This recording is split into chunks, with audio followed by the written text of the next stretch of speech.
산비 소리 외치고 겁과 두려움 없어지니 영원한 심판의 안기세 주의 발에 그 심판의 안기세 주께서 도와주시고 저를 인도하여 주시옵소서. 아버지 감사합니다. 아버지 감사합니다. 주여 사용하여 주시옵소서. 주여 써주시옵소서. 하나님의 능력과 번영으로 주님 함께하여 주시옵소서. 아버지 도와주실 줄로 믿습니다. 아버지 인도하여 주시옵소서. 하나님 오늘 우리에게 권능을 불어주옵소서.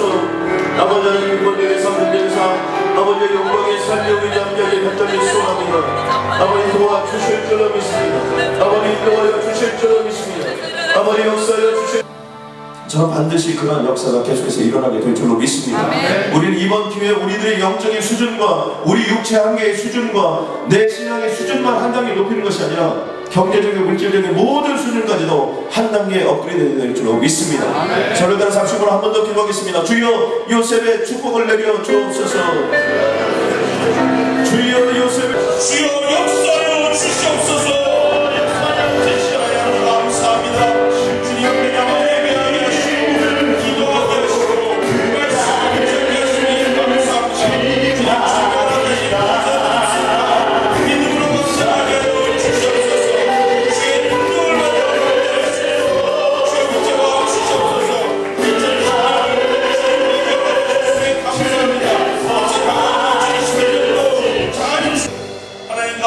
내가 동무사랑이를 사랑하셔서 우리에게 동사드림센터를 허락하심에 감사합니다. 주여 감당할 수 있는 믿음과 능력을 주시옵소서. 주님 우리에게 2010년을 허락하셨사오니 아버지 이 한 해 잘 마무리하게 하시고 다가오는 2011년은 주의 영광을 보는 한 해가 되게 하여 주시옵소서. 이번 주말 사역도 주님께서 붙잡아 주셔서 성탄 예배를 통하여 예수 그리스도의 오심을 온 땅에 전하는 전도와 선교하는 교회 되게 하여 주시옵소서.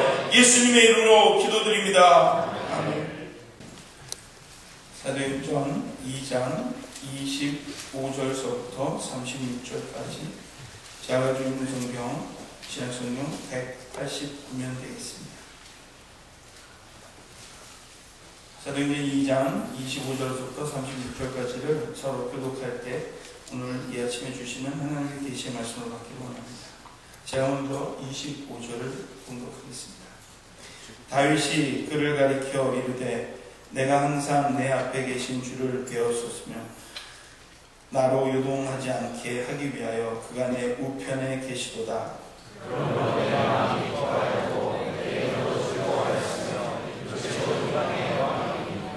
이는 내 영혼을 은괴에 버리지 아니하시며 주의 거룩한 자로 썩음을 당하지 않게 하실 것이므로다.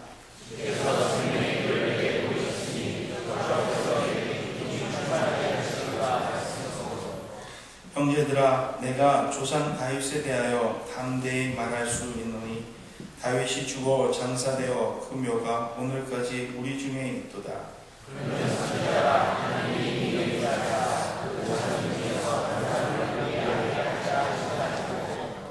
미리 본고로 그리스도의 부활을 말하되 그가 음부의 버림이 되지 않고 그의 육신이 썩음을 당하지 아니하리라 하더니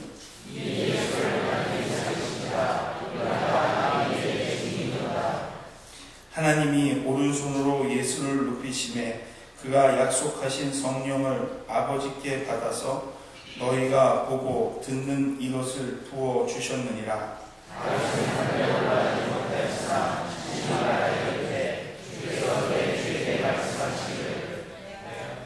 내가 내 원수로 내 발등상이 되게 하기까지 너는 내 우편에 앉아있으라 하셨도다 하였으니 함께 읽겠습니다. 그런즉 이스라엘 온 확실히 알지니 너희가 십자가에 못 박은 이 예수를 하나님이 주와 그리스도가 되게 하셨느니라. 아멘. 끊임없이 주님만 붙잡아라 라는 제목을 가지고 담임 목사님 말씀 전해 주시겠습니다. 마가복음 9장에 등장하는 귀신 들린 아이를 두었던 부모님의 이야기를 여러분은 한 번쯤 들어보셨을 것입니다. 제자들이 최선을 다했습니다. 그런데 귀신이 떠나가지 않는 것입니다. 그때 이 부모님께서 한 일은 그 마음을 가지고 누구께 나가냐면 예수님께 나아갔습니다. 그리고 예수님께 이렇게 얘기했습니다. 주님, 할 수 있거든 내 아이들을 고쳐주십시오. 이거에 대해서 주님께서는 그 부모의 소리에 대해서 책망하셨습니다. 뭐라고 책망하시냐면 할 수 있거든이 무슨 말이냐, 믿는 자에게는 능치 못할 일이 없느니라. 그런데요, 이 부모의 반응입니다. 그 얘기를 하자마자 이 부모는 이렇게 반응합니다. 주여, 내가 믿나이다. 나의 믿음 없는 것을 도와주셔서. 그리고 주님께서는 그 믿음을 보시고 그 귀신을 쫓아내 주셨습니다. 제자들이 돌아와서 집으로 들어가는 길에 예수님께 물었습니다. 조용히 물었다고 성경은 표현하고 있는데요. 주님, 왜 우리들을 못 쫓아냈습니까? 이 부분에 대해서 주님께서 이렇게 말씀하셨습니다. 기도 외에 다른 것으로는 이런 이유가 나갈 수 없느니라. 우리가 여기서 볼 수 있는 중요한 메시지가 하나 있는데요. 그것은 무엇이냐면 간절함이 있어야 됩니다. 우리가 무슨 일을 하든지 간절함이 있어야 됩니다. 저는 이 부모의 모습을 보면 간절함이 있습니다. 제자들에게 했는데 안 됐습니다. 주님께 갔습니다. 할 수 있거든요. 무슨 말이냐? 주님의 책망을 들었습니다. 그럼에도 불구하고 어떻게 합니까? 그는 곧바로 주여 믿나이다. 간절함 사무치는 것이 있는 겁니다. 주님께서는 그 믿음을 보시고 그 역사를 일으켜 주셨습니다. 그런데 그런 간절함, 이것들을 진정한 믿음의 삶으로 나아갈 수 있도록 만들어준 건 무엇입니까? 그것은 오직 기도입니다. 그러니까 아무리 믿음이 있어도 기도하지 않으면 그 믿음은 가짜가 되는 겁니다. 여러분 혹시 그런 거 아십니까? 신앙생활 잘하는 것 같은데 기도하지 않고 하면요 불안해져요. 두려움이 생깁니다. 그것은 왜 그렇습니까? 기도라는 것을 통해서 믿음이 더욱더 견고해지는 것이고, 기도할 때 그 믿음은 살아있는 믿음이 되는 것이고, 기도할 때 그 믿음은 역사하는 믿음이 되는 것인데, 기도하지 않게 되면 바로 우리들이 알았던 지식이 공중에 붕 떠버리기 때문에 저는 기도 외에 그런 조가 나갈 수 없다고 저는 믿습니다. 여러분 이왕 기도하는 거 간절함과 사무치는 거 합니다. 갈멜산 꼭대기에서 마늘하늘에 성령의 불이 떨어지게 해달라고 기도했던 그 엘리야, 여러분 이 사람을 잊으시면 안 돼요. 성령을 사모하는 사람, 권능을 사모하는 사람, 능력을 사모하는 사람, 이런 사람들은요 주님 할 수 있거든 이걸 해 주시옵소서 이러시면 안 돼요. 주님 뜻대로 하옵소서, 굉장히 멋진 기도인 것 같지만 주님 뜻대로 하옵소서, 이것은 예수님께서 하나님께 드렸던 기도 외에는 이런 기도가 없어요. 그래서 주님과 하나님과의 관계 속에서 할 수 있는 것이지, 다른 모든 부분들에 대해서는 어떻게 돼요? 정말 우리는 간구하고 부르짖고 주님의 이름으로 나아가는 그런 간절함과 사모함이 있어야 될 줄로 믿습니다. 오늘 우리 이 시대에 우리들의 문제는 무엇입니까? 성령님이 계시지 않다는 것이 문제가 아니에요. 성령님이 계십니다. 그런데 그 성령에 대해서 불타는 마음이 없다는 것이 문제예요. 말씀도 있습니다. 기도도 있습니다. 모든 것들이 다 존재합니다. 그럼에도 불구하고 우리들이 배고파하고 어려워하고 방황하고 힘든 것들은 진정으로 그것을 사모하고 진정으로 갈급해하는 마음이 없기 때문입니다. 예수 그리스도를 믿고 구원받게 하는데 성령님이 가장 중요한 역할을 한다는 것입니다. 그러면서 베드로는 그 모습들을 정리하는데, 이 성령이 온 것은, 오순절 성령의 사건이 임한 것은 이미 하나님께서 예배해 놓으신 사건입니다. 예수 그리스도의 삶과 그 십자가의 죽으심과 부활의 능력을 통해서 내가 오게 될 것을 이미 성령이 약속했다라고 얘기합니다. 오늘 23절 말씀 보니까 그가 하나님께서 정하신 뜻과 미리 아신 대로 내준 바 되었거늘 너희가 복 없는 자들의 손을 빌려 못 박아 죽였으나, 먼저 예수 그리스도가 오실 것을 분명히 성경은 예언하고 있다.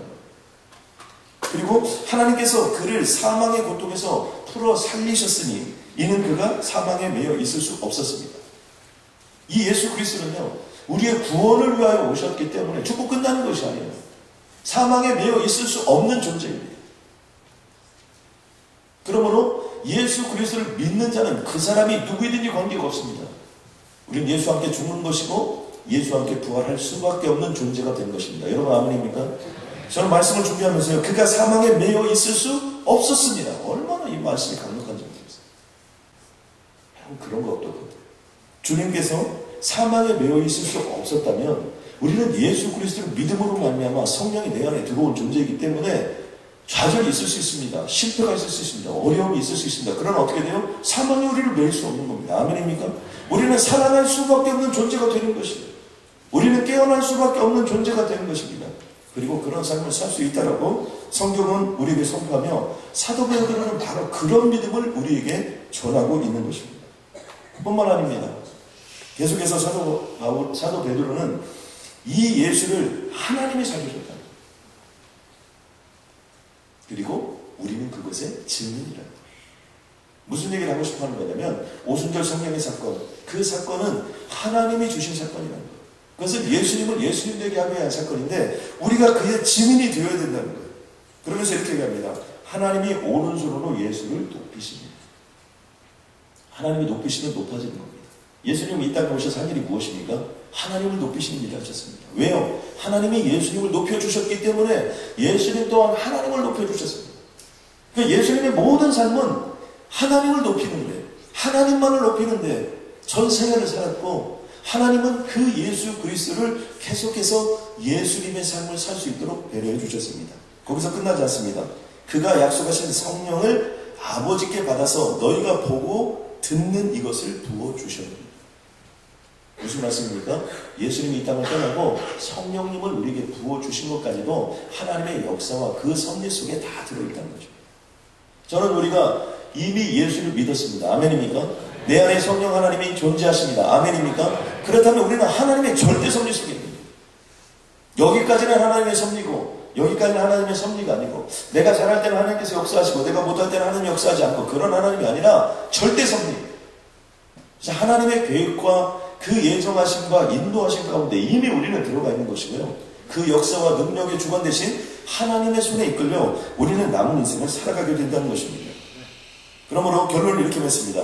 이스라엘의 온 집은 확실히 알지니, 예수 믿는 모든 사람들은 확실히 알지니 너희가 십자가에 못 박은 이 예수를 하나님이 주와 그리스도가 되게 하셨느니라.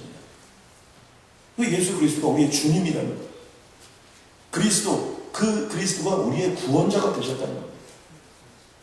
그리고 이 얘기를 듣는 다음에, 사도 베드로의 설교를 들은 다음에 그곳에서 이 말씀을 듣고 회개하고 통회했던 심령들이 3,000명이나 되었다고 성경은 기록하고 있습니다. 하나님 감사합니다. 이 세상의 모든 것을 주님이 허락하신 만큼만 가게 되는 줄로 믿습니다. 하나님, 오늘 이곳에서 정말 빌리그람 목사님을 뛰어넘어서는 윌리엄 목회자가 아마 아버지 3세대 가운데 일어날 수 있도록 주님 도와주시옵소서. 하나님, 조용기 목사님의 후임을 잇는 그러한 목회자가 탄생할 수 있도록 주님 역사하여 주시옵소서. 하나님, 허디슨 테일러와 윌리엄 캐리 같은 정말 위대한 선교의 아버지들을 뛰어넘을 수 있는 선교사님들을 이곳에 배출시켜 주시옵소서. 하나님, 빌 게이츠나 워런 버핏을 뛰어넘을 수 있는 시대적 인물들을 주님 허락하여 주시옵고, 하나님, 중국의 승승장구보다 더 큰 하나님의 역사를 이룰 수 있는 시대적 인물들과 후진타오나 아버지 하나님, 그런 중국의 지도자들을 뛰어넘을 수 있는 아버지 그런 영광을 우리에게 허락하여 주시옵소서. 하나님, 이곳에 있는 모든 자들을 통하여 정치, 경제, 사회문화, 열방 가운데 하나님의 영광을 보게 하여 주시옵고, 하나님이 쓰면 쓰시게 되는 줄로 믿습니다. 하나님이 그의 오른손으로 높이시면 높이시게 되는 줄로 믿습니다. 믿음을 가지고 내 인생도 반드시 쓰임받을 것을 믿고 다윗처럼 한평생 기쁨 충만하여 나아갈 수 있도록 역사하여 주옵소서. 예수님의 이름으로 기도드렸습니다.